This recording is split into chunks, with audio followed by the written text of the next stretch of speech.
국회는 중첩되고 연결된 위기 속에서 임기를 시작했습니다.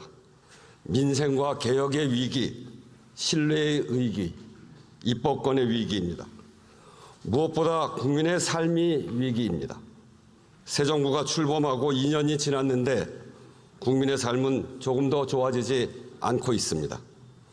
오히려 나빠졌다는 평가가 압도적입니다. 경제적으로도 사회적으로도 정치적으로도 그렇습니다. 바로 이 민생과 개혁의 위기 한복판에서 22대 국회는 임기를 시작합니다. 국민은 국회가 고단한 삶에 기댈 언덕이 되어주기를 원합니다. 국민의 생업을 안정시키는 것이 정치의 근본이고, 그래서 정치는 힘이 약한 사람들의 가장 강한 무기가 되어야 한다고 합니다. 해를 거듭할수록 낮아지는 국회의 신뢰도는 국민이 느끼는 절망감이 얼마나 커지고 있는지 말해줍니다. 국회가, 정치가 내 삶의 문제를 해결해 주지 못한다는 체념과 절망, 이것이 22대 국회가 넘어야 할 신뢰의 위기입니다. 핵심입니다. 지난 21대 국회의 법안 폐기율은 64%에 육박합니다. 역대 어느 때보다 많은 법안이 접수됐지만 입법에 반영된 것은 35%에 그쳤습니다.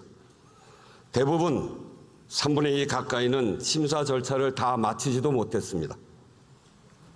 여기에 더해 국회 본회의를 통과한 법률안에 대해 대통령이 제2요구권을 행사하는 경우가 14건이 있었습니다. 민주화 이후 역대 정권을 통틀어 가장 많습니다. 앞선 35년 동안 행사된 제2요구권은 16건이었습니다. 입법은 국회의 권한이자 책임입니다. 22대 국회에서도 입법권이 제대로 쓰이지 못하면 신뢰의 위기는 더욱 깊어지고 민생과 개혁의 위기는 임계점을 넘을 것입니다. 존경하는 의원 여러분, 국회는 국민의 뜻을 실현하고 국민의 삶의 보탬이 되어야 합니다. 여기에는 이견이 있을 수 없습니다. 문제는 방법입니다. 의견이 다를 때, 대립이 격화될 때 어떻게 그 갈등을 관리하며 앞으로 나아갈 것인가, 세 가지를 제안합니다.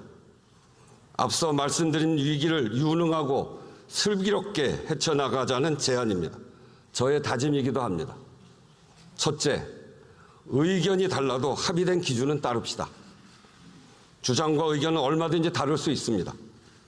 의견의 수도, 의견을 표출하는 방법도 다양해졌습니다. 이제 민주주의는 의견의 다양성을 넘어서 의견이 다를 때 어떻게 할 것인가의 문제입니다. 최소한의 기준이 필요합니다. 우리에게는 이미 그 기준이 있습니다. 크게는 헌법이고 구체적으로는 국회법입니다. 헌법은 국민의 의사결정에 두 가지를 요구합니다. 하나는 국민주권, 즉 입법, 행정, 사법을 통틀어 국가의 모든 결정은 국민의 의사에 반해서는 안 된다는 사실입니다. 또 하나는 국회의 권한은 여야 관계가 아니라 행정부와의 관계에서 나온다는 사실입니다. 입법권, 예산심의, 확정권, 조약의 체결, 비준, 동의권 등 헌법이 명시한 모든 국회의 권한은 국민 주권을 실현하기 위한 삼권 분립의 수단입니다. 헌법이 이렇게 국회 의사결정 방향을 가르친다면 국회법은 구체적인 절차와 규칙을 규정합니다. 헌법과 국회법은 확립된 사회적 합의이고 법적 규율입니다. 과정에서 갈등하고 대립하고 싸우더라도 기왕의 사회적 법적 합의에서는 벗어나지 않아야 합니다. 새로운 합의에 이르지 못하면 이미 정해진 기준을 따라야 합니다. 이것이 22대 국회가 이전과는 달라져야 할 첫 번째 모습입니다. 국회의장도 노력할 것입니다. 민주주의는 토론할 권리와 승복할 의무라고 합니다. 저는 국회의장으로서 의원 여러분의 충분한 대화와 토론을 지원할 것입니다. 소수 의견이라도 소외되지 않게 할 것입니다. 동시에 결정할 때 결정하고 이견이 있더라도 정해진 기준과 결론에는 승복하는 자세를 요청하겠습니다. 국회 의사결정은 물론 행정부와의 관계에서도 이 원칙을 분명하고 단호하게 지키겠습니다. 둘째, 의정활동의 현장성을 높입시다. 국회는 국민의 뜻을 실현하는 장이고 국정의 민의를 반영하는 통로입니다. 국민의 목소리를 잘 들으려면 현장에 밀착해야 합니다. 동네 골목과 시장, 우리 사회의 을들의 터전에서부터 세계와 경쟁하는 첨단 기술 현장까지 민심은 국민의 삶의 현장에 있습니다. 현장은 그때그때 달라지는 이벤트가 아닙니다. 정부가 듣는 민심과 국회가 듣는 민심이 그것이 다를 수 없습니다. 무엇이 국민의 뜻인가를 놓고 다툴 것이 아니라 국회의원 한 분 한 분이 더 적극적으로 민심 속으로 들어갑시다. 갈등의 해법도 국회가 할 일도 현장에 답이 있습니다. 어떤 형태든 300명 국회의원 한 분 한 분이 모두 정기적이고 상시적인 민심 청취 수단을 갖고 있다면 우리 국회도 크게 달라질 것이라 확신합니다. 국정의 민심을 전하는 파이프라인이 튼튼해지면 국정 운영도 분명히 달라질 것입니다. 셋째, 사회를 사회적 대화의 플랫폼으로 만듭시다. 삶의 요구가 다양해지고 사회가 분화하면서 문제의 해법을 둘러싼 진단과 갈등의 양상도 복잡해지고 있습니다. 노동, 복지, 주거, 교육, 의료와 같은 일상의제부터 기후위기, 저출생, 지역 소멸과 같은 국가적 난제에 이르기까지 우리 사회가 시급히 해결해야 할 과제 대부분에는 다양한 이해관계와 가치가 얽혀 있습니다.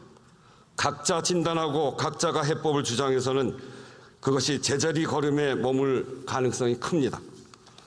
사회적 논의와 합의가 필수적이고 절실합니다. 특정 부분 영역의 노력만으로 극복하기 어려운 문제일수록 사회적 대화를 지속시키고 신뢰를 구축해내는 역량이 필요합니다. 그 역할을 국회가 할 때입니다.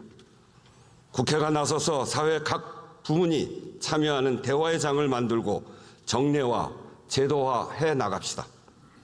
국회의원 개개인은 의정활동에서 현장성을 높이고 기관으로서의 국회는 사회적 대화의 플랫폼 역할을 한다면 22대 국회는 좀 더 구체적인 희망을 만들어 갈 수 있을 것입니다. 국회를 대표해 대통령과 행정부에도 말씀드립니다.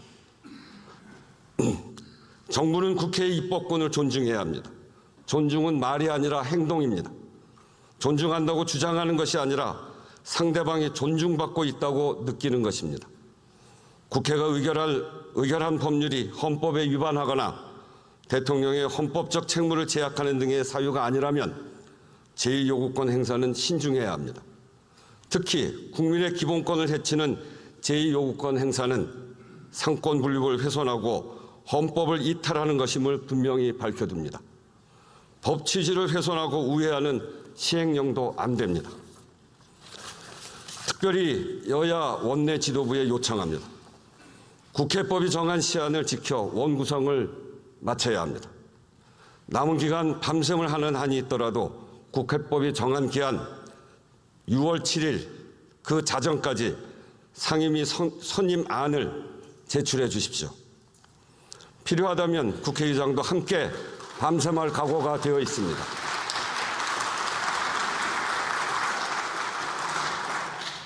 의원님들 특히 지역구를 둔 의원들께서 매일매일 느끼실 겁니다. 동네마다 문 닫는 상점, 텅 빈 가게가 어느 때보다 많습니다. 정말 가슴이 찢어집니다. 아찔한 물가의 장바구니는 또 얼마나 가벼워졌습니까? 점심값과 교통비라도 아끼려는 직장인들의 분투 또 어떻습니까? 말 그대로 민생 대란, 국회가 할 일이 태산입니다.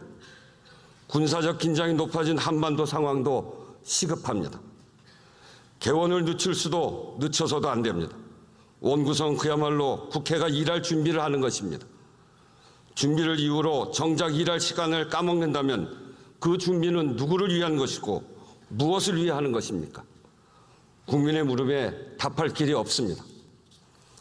오늘 본회의가 끝나는 대로 교섭단체 대표와 회담하겠습니다. 개원은 국회의 의무이고 국민에 대한 도리입니다. 무슨 일이 있어도 국민에 대한 의무와 도리는 다한다는 결기가 필요합니다. 국민의 관점에서 용기와 결단을 요청합니다. 존경하는 국민 여러분, 의원 여러분, 국회의장은 국회를 대표합니다. 누구의 편도 아닌 국민의 편입니다. 국민의 삶의 현장에서 국민과 손잡는 국회, 제가 바라고 꿈꿔온 국회의 모습입니다. 국민의 삶에 도움이 되고 국민의 권리를 향상하는 일, 현장에서 배우고 현장에서 해법을 찾는 일, 제 개인적으로는 학생 시절부터 평생을 추구해온 삶의 방향이자 가치이기도 합니다. 제가 살아온 시간이 무거운 책임감이라는 사실을 잊지 않을 것입니다. 국민의 삶 가까이 있는 국회, 국민이 기댈 수 있는 국회를 만들기 위해 저는 매일 매순간 최선의 노력을 다할 것입니다. 좌도 우도 아닌 국민 속으로 가야 합니다. 국회 담장을 뛰어넘어 국민 속으로 가야 합니다. 동료 의원님들과 함께 국민 속에서 국민과 손잡는 국회를 만들기 위해 제 모든 것을 바치겠습니다.